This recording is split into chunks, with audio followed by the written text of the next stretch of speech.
देखो question number 2 क्या दिया है? दिया क्या है हमें?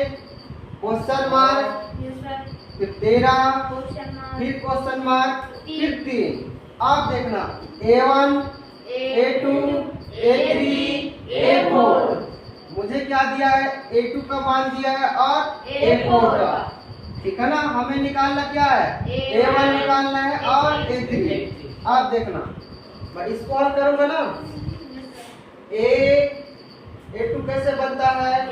A प्लस B, यही होगा। A प्लस B बराबर क्या हो जाएगा? 13। समीकरण नंबर 1। अब A4 कैसा होगा? A प्लस 3D बराबर 3। तो समीकरण नंबर 2। अब बताओ यहाँ कौन सा नियम लगाएंगे? विलोपन का। किसका? विलोपन का। यहाँ प्लस है तो यहाँ क्या हो जाएगा? माइनस। यहाँ प्लस है तो यहाँ क्या हो जाएगा? माइनस। यहाँ भी प्लस, यहाँ माइनस।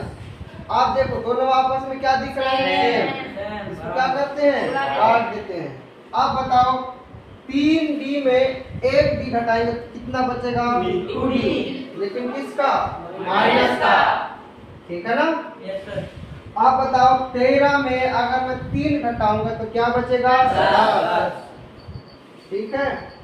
D बराबर 10 बटे माइनस का 2 मतलब माइनस का 5।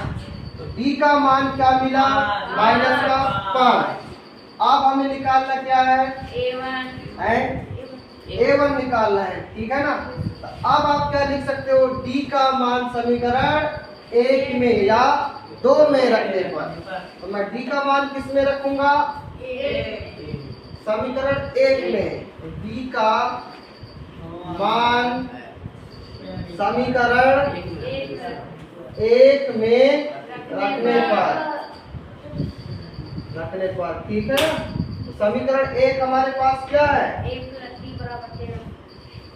A plus D। D का मान क्या है?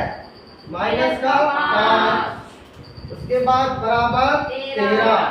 अब देखो ये प्लस ये माइनस, तो क्या हो जाएगा? माइनस बराबर 13। A बराबर 13, ये इधर पक्षांतर होकर क्या हो जाएगा? प्लस। तो A का वैल्यू कितना? 18। समझ में आया? देखो A का मान 18 निकल गया। ठीक है ना? अब निकालना क्या है हमें? A3 निकालना है। A3 हम कैसे निकालते हैं? A plus 2D। A का मान हमारे पास क्या है? 18 है। फिर प्लस, फिर 2। B का मान हमारे पास क्या है? माइनस का 5। 18 प्लस 5 गुना 10, लेकिन किसका? माइनस का। 18 फिर प्लस माइनस क्या बचा? A3 क्या आया? 8। यहाँ कितना आया? 18। यहाँ कितना आया? 8। समझ में आया? आया कि नहीं आया? नोट कर लो।